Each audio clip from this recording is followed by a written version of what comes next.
नमस्कार दोस्तों, स्वागत है आपका मेरे यूट्यूब चैनल फार्मेसी स्टडी में। ठीक है दोस्तों, तो फार्मास्यूटिक्स फर्स्ट के जो एमसीक्यू के क्वेश्चन हैं उसी के बारे में हम इस वीडियो में आगे बात करेंगे। ठीक है, तो 141 नंबर का जो क्वेश्चन है वो कह रहा है कि Schick test is perform to check the susceptibility of individual against.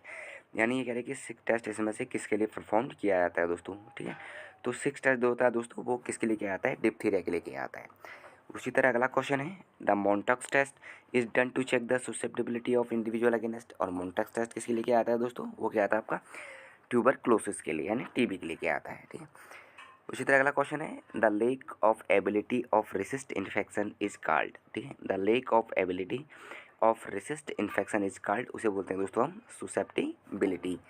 उसी तरह अगला क्वेश्चन है दोस्तों chorioallantoic membrane of the chick embryo is used for the cultivation of. ठीक है, तो जो कोरियो एल्टोनिक मेम्ब्रेन होते हैं, ठीक है, चिक एम्ब्रो में उसका यूज़ किया जाता है कल्टीवेशन किसके लिए किया जाता है दोस्तों, वायरस के कल्टीवेशन के लिए उसका यूज़ किया जाता है। अगला क्वेश्चन है DPT vaccine contain mixture of. जो डीपीटी वैक्सीन होती है दोस्तों उसमें क्या क्या मिला होता है। ठीक है, तो डीपीटी वैक्सीन में होता है दोस्तों आपका diphtheria toxoid, tetanus toxoid and killed Bordetella pertussis suspension दोस्तों, ये होता है डीपीटी के वैक्सीन में। अगला क्वेश्चन है tablet is film coated with. Tablet जो होते हैं वो किसके साथ फिल्म कोट किया जाता है टैबलेट को दोस्तों, वो क्या आता है आपका हाइड्रोक्सी प्रोपाइल मिथाइल सेलुलोज के साथ। तो टैबलेट का फिल्म कोटिंग किसके साथ किया जाता है, हाइड्रोक्सी प्रोपाइल मिथाइल सेलुलोज। उसी तरह अगला क्वेश्चन है कि इंट्रिक कोटेटिंग इज डन व्हेन, यानी इंट्रिक कोटेड कब की जाती है। ठीक है, कब की जाती है, जब एक्टिव इंग्रेडिएंट जो होता है वो क्या होता है, अनस्टेबल होता है इन एसिड में। ठीक है, तो इंट्रिक कोटेड हम कब करते हैं, जब active ingredient is unstable in acid. उसी तरह अगला है आपका एंट्रिक coating is done with. एंट्रिक coating किसके साथ की जाती है दोस्तों, वो क्या आते हैं सेलुलोज एसिड पेंथलेट के साथ। किसके साथ की जाती है, सेलुलोज एसिड पेंथलेट। और फिल्म कोटेड किसके साथ किया जाता है, हाइड्रोक्सी प्रोपाइल मिथाइल सेलुलोज। उसी तरह अगला क्वेश्चन है दोस्तों कि which one of this tablets does not need disintegrating agent, यानी इनमें से वो कौन सी टैबलेट है जिसमें डिसइंटीग्रेटिंग एजेंट की ज़रूरत नहीं होती है। क्या वो एंट्रिक कोटेड टैबलेट है, क्या वो शुगर कोटेड टैबलेट है, क्या वो च्यूबेबल टैबलेट है, या फिर वो कंप्रेस कोटेड टैबलेट है दोस्तों। ठीक है, तो जो च्यूबेबल टैबलेट होते हैं दोस्तों उसमें डिसइंटीग्रेटिंग एजेंट की आवश्यकता नहीं होती है। उसी तरह अगला क्वेश्चन है कि डिस्प्रिन इज ए। ठीक है, तो डिस्प्रिन जो होती है वो क्या होती है, एक डिस्पर्सिबल टैबलेट होती है। कैसे होती है, डिस्पर्सिबल टैबलेट होती है दोस्तों।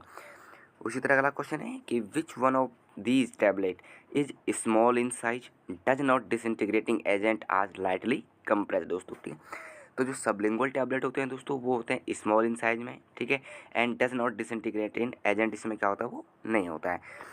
अगला क्वेश्चन है कि sustain release tablet is design to. कि जो सस्टेन रिलीज टैबलेट होते हैं दोस्तों, कई टैबलेट आपने देखी होंगी जिनके पीछे लिखा रहता है SR। ठीक है, तो SR का मतलब ये है सस्टेन रिलीज। ठीक है, वो किस प्रकार डिजाइन की जाती हैं, उस प्रकार डिजाइन की जाती हैं कि वो रिलीज करे मेडिकामेंट को स्लोली, यानी जो दवाई है उसको धीरे धीरे क्या करे, उसका इफेक्ट आए।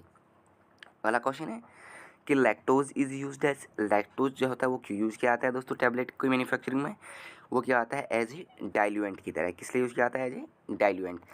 उस तरह अगला क्वेश्चन है कि granules are form to. Granule जो होते हैं वो क्यों क्यों बनाए जाते हैं, वो इसलिए बनाए जाते हैं avoid the uneven distribution of drug, यानी ड्रग की जो अनइवन डिस्ट्रीब्यूशन है उसको अवॉइड करने के लिए ग्रेनुल्स फॉर्म का यूज़ किया जाता है।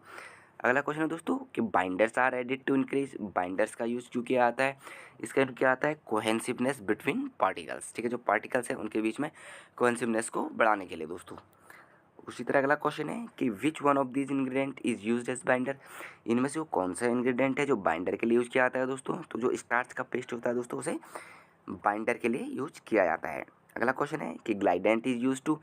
ग्लाइडेंट का यूज क्यों किया जाता है दोस्तों, तो ग्लाइडेंट का यूज किया जाता है facilitate the flow of granules from hopper to die cavity. ठीक है, यानी टैबलेट की मैन्युफैक्चरिंग में जो हॉपर है ठीक है, उससे ग्रेनुल्स को आसानी से हम क्या कर सकते हैं, उसका फ्लो बढ़ा सकें डाई कैविटी में, इसलिए ग्लाइडेंट का यूज किया जाता है।